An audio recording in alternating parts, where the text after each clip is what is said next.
কি দেখে ভোট দেওয়া উচিত, কি দেখে ভোট দিবেন? আমাদের দেশে মানুষ তো মার্কা দেখে ভোট দেয়, তাই না? ভোট দেওয়ার ক্ষেত্রে আমাদের লক্ষ্য করা উচিত কাকে ভোট দিলে এই লোকটা প্রার্থী হিসেবে যোগ্য এবং সৎ, তাকে ভোট দিলে সৎ এবং যোগ্য প্রার্থীকে ভোট দেওয়া হবে। এটা আপনার বিবেককে আপনি জিজ্ঞাসা করবেন।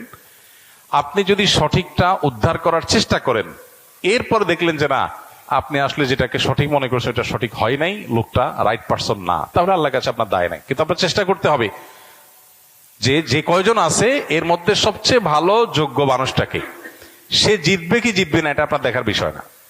আমাদের দেশে বেশিরভাগ মানুষ এই জায়গাটায় এসে ভুল করে, মনে করে যে তারে ভোট দেওয়ার লাভ কি, ভোটগুলো তো নষ্ট হবে। ভোট নষ্ট হয় না। একটা ভালো মানুষ যদি অল্প কয়েকটা ভোটও পায়, তাহলে সে এটার উপর ভিত্তি করে সামনে আর কয়েকটা পাবে, তারপর আবার আরো কয়েকটা পাবে। কিন্তু আপনি যদি ভোট দেওয়ার এই রাস্তাটা বন্ধ করেন, অথবা তাকে সে কম ভোট পাবে এই চিন্তা করে আরেকজনকে ভোট দেন, তাহলে কি হবে? এই চান্সে খারাপ মানুষগুলো তাদের খারাপের রাজত্ব আরো বেশি করে করতে পারবে। কেউ জিতুক সেটা আপনি চাইতে পারেন, কিন্তু জিতানো আপনার দায়িত্ব না। আল্লাহর কাছে দায়িত্ব হলো, আপনার কাছে মতামত চাওয়া হয়েছে, আপনি মত দেওয়ার সময় সবচেয়ে ভালো উপযুক্ত ব্যক্তির পক্ষে মত আপনি দিবেন, বাস। এটা হলো আপনার কাজ।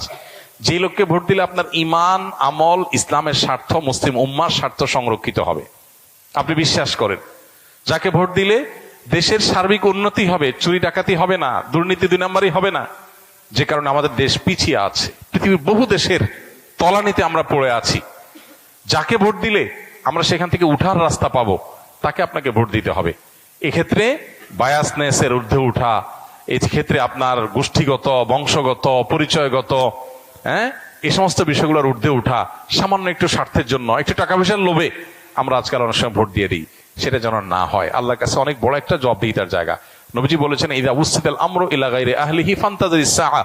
অযোগ্য মানুষকে যখন কোন জায়গায় বসানো হবে, অপাত্রে যদি মানুষ তার মতামত দেয়, বা কোনো অযোগ্য মানুষকে যদি কোনো যোগ্য মানুষের চেয়ারে বসানো হয়, তাহলে কিয়ামতের অপেক্ষা করবা তোমরা। এটা কিয়ামতের আলামত। এই আলামত এখন চলে আসছে না, আসছে নাই? অতএব আমাদেরকে এখানে দায়িত্বশীলতার পরিচয় দিতে হবে। আল্লাহ বলেছেন, ইন্নাল্লাহা ইয়ামুরুকুম আন তুআদ্দুল আমানাতি ইলা আহলিহা। আল্লাহ তাআলা তোমাদের নির্দেশ করেছেন আমানত যথাস্থানে পৌঁছাও, অপাত্রে যেন আমানত না যায়। আল মুস্তাশারু মু'তামান।